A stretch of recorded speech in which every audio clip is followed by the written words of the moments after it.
Armenian Foreign Minister Arat Mirzoyan today reflected on the Armenian-Turkish and Armenian-Azerbaijani relations development at the Parliament session of the Standing Committee on Foreign Relations. Noting the importance of talks for signing a comprehensive peace treaty between Armenia and Azerbaijan, Mirzoyan, however, added that the issue of determining Nagorno-Karabakh's status remains a matter of principle for Armenian authorities. The foreign minister added that the negotiation process on the Karabakh conflict settlement should be resumed as there are 38 Armenian POWs in Azerbaijan, including 3 civilians. Meanwhile, as Mirzoyan earlier attended the Antalya Diplomacy Forum, he noted that during his meeting with Turkish Foreign Minister Mevlut Çavuşoğlu, the future course of the normalization of Armenia-Turkey relations was highlighted by both sides. During the meeting, both sides said they are ready to advance this process without preconditions and ultimately to crown it with the establishment of relations and the opening of borders between the two countries, Mirzoyan added.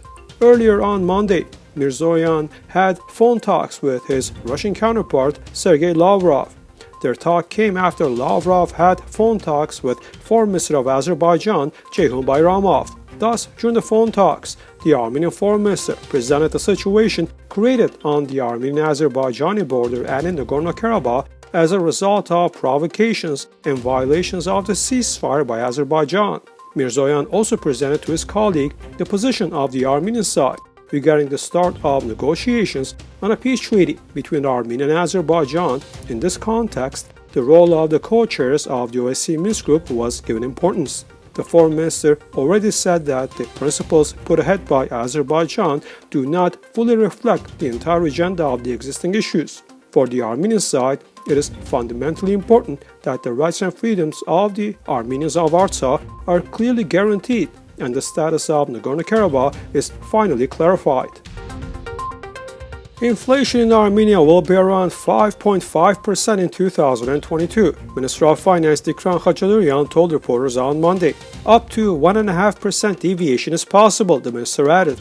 He noted that what happened in the global food markets in 2021 can be expected to be due to the coronavirus and as a result because of certain rearrangements of value chains around the world. What is happening now is a little different. A little bit related to regional uncertainties to the regularity of our main suppliers, said the finance minister.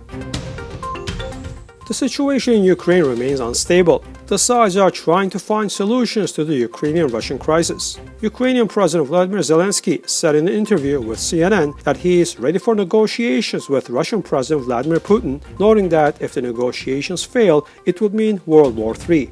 Zelensky also noted that if Ukraine were a member of NATO, the war would not have started. Meanwhile, Russian President's spokesman Dmitry Peskov said that there is no discussion about the resumption of the ceasefire during the negotiations with Ukraine. No, the fact is that the pause of the operation, any pause, is used by the nationalist units to regroup. It is used to continue attacks on the Russian military, the Kremlin spokesman said in response to a related question. Let's note that as of midnight local time on Saturday, at least 902 civilians had been killed in Ukraine, another 1,459 had been wounded.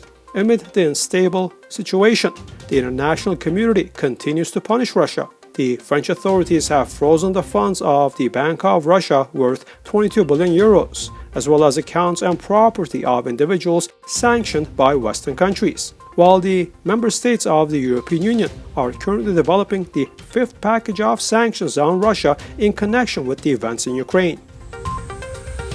Azerbaijani Defense Minister Zakir Hasanov is on an official visit to Pakistan, Azerbaijani media reported. Hasanov's visit is being held at the invitation of Pakistani General Nadim Raza, chairman of the Joint Chiefs of Staff Committee. A number of meetings are planned. Hasanov will also participate as a guest of honor in the military parade dedicated to Pakistan's National Day. As of Monday morning, 21 new cases of the coronavirus were confirmed in Armenia, and the total number of these cases has now reached 422,328 in the country. Also, 3 more deaths from COVID-19 were registered, making the respective total 8,598 cases. Meanwhile, there are 31% vaccinated people in Armenia, with over 919,000 people fully vaccinated.